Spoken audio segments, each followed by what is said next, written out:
At this time, I will now yield 4 minutes to the ranking member, Mr. Barr. Good morning, and first I want to thank Chairman Green for holding a hearing on such an important topic. The growth of student loan debt is indeed a crisis in our country, and according to the Institute for College Access and Success, the class of 2018 averaged almost $30,000 in debt per student. And many students have taken on debt that far exceeds that figure, sometimes reaching as high as several $100,000. Recently, a constituent came to my office, and she was a resident. She had borrowed through college, through medical school, and through residency. And along with her new husband, together in the aggregate, their student loans were reaching $1 million.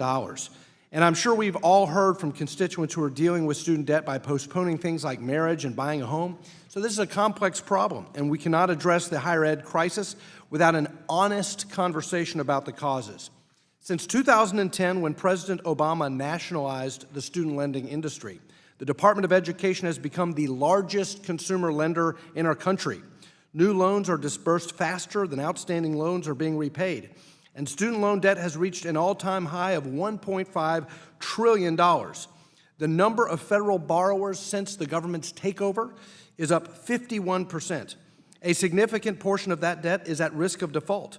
And because Democrats nationalized student lending back in 2010, taxpayers are left holding the bag. Now, as a result of the government takeover of student loans, the government owns or guarantees 93% of all outstanding student loans.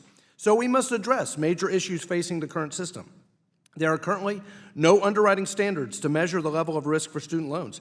The federal government must become a more responsible lender, and schools must be honest about the cost and the value of their degrees so that students can make decisions that will set them up for long-term success. Schools that help students graduate with high-quality career prospects and low debt should be rewarded.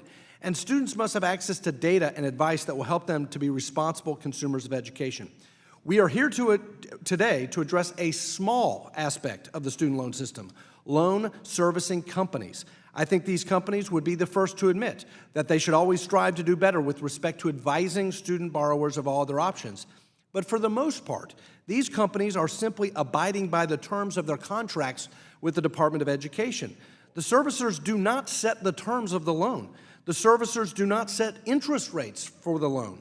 The servicers do not even choose which loans they service. All those decisions are made by the federal government. The servicers are simply contractors. They perform functions that are specifically enumerated in their contracts with the Department of Education. So if we want them to behave differently, then we need to focus our energy on adjusting the company's relationship with the federal government by reconsidering the terms of their contracts. Once again, the loan servicers do not set interest rates nor loan terms. They don't advise students on how much to borrow or where to go to school.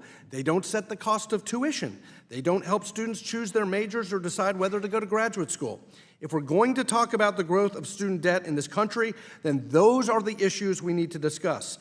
We need to look at the student debt crisis holistically, and that means working with the committees of jurisdiction in Congress and the administration to identify meaningful reforms.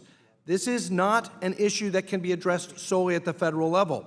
Steps must also be taken by the schools and states to combat rising tuition costs. It should be no surprise to anybody that when the federal government intervenes with mass subsidization, that cost runs out of control.